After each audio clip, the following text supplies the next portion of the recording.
Hello बच्चों, let's read the question. Question में आपको assertion दिया है, रीजन दिया है। assertion है catalyst provides an alternate path to the reaction in which conversion of reactants into products takes place quickly. Reason दिया है the catalyst forms an activated complex of lower potential energy with the reactants by which more number of molecules are able to cross the barrier per unit time. अब आपको चार options दिए हैं। both assertion and reason are true and reason is the correct explanation of assertion. Assertion and reason are true but reason is not the correct explanation of assertion. assertion is true but reason is false, assertion is false but reason is true.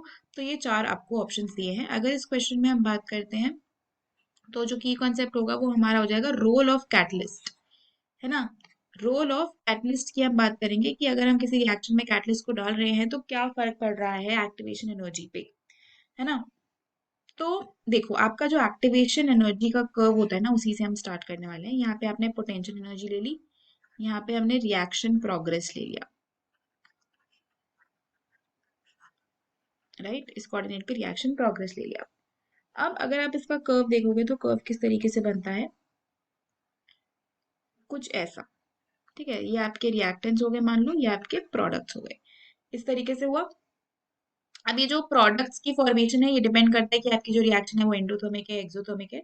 तो मान लो अगर मैं यहाँ पे exothermic consider कर रही हूँ तो एक्सोथर्मिक के केस में प्रोडक्ट की जो एनर्जी होती है वो और कम होती है इन कंपैरिजन टू रिएक्टेंट्स। तो इस तरीके से हमने कंसिडर कर लिया है।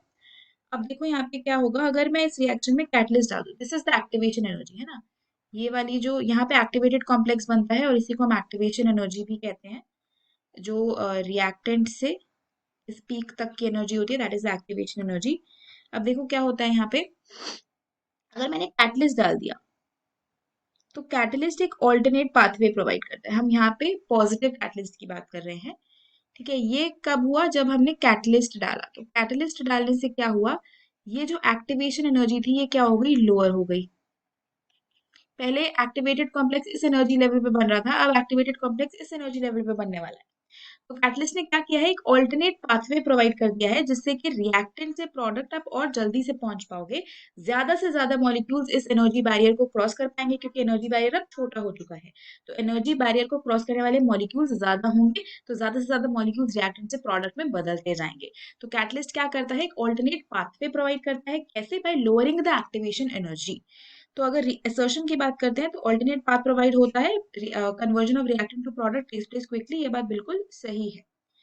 Catalyst forms an activated complex, बिल्कुल सही बात है। लोअर पोटेंशियल एनर्जी पे एक एक्टिवेटेड कॉम्प्लेक्स बन जाता है जिससे ज्यादा से ज्यादा मॉलिक्यूल्स बैरियर को क्रॉस कर लेते हैं per unit time and products की फॉर्मेशन जल्दी हो जाती है। तो रीजन भी हमारा ट्रू हो जाएगा और असर्शन को एक्सप्लेन भी कर रहा है। तो करेक्ट आंसर इस क्वेश्चन का ऑप्शन 1 रहेगा। तो अगर इस क्वेश्चन में हम बात करते हैं अबाउट द फाइनल आंसर तो वो रहने वाला है ऑप्शन 1।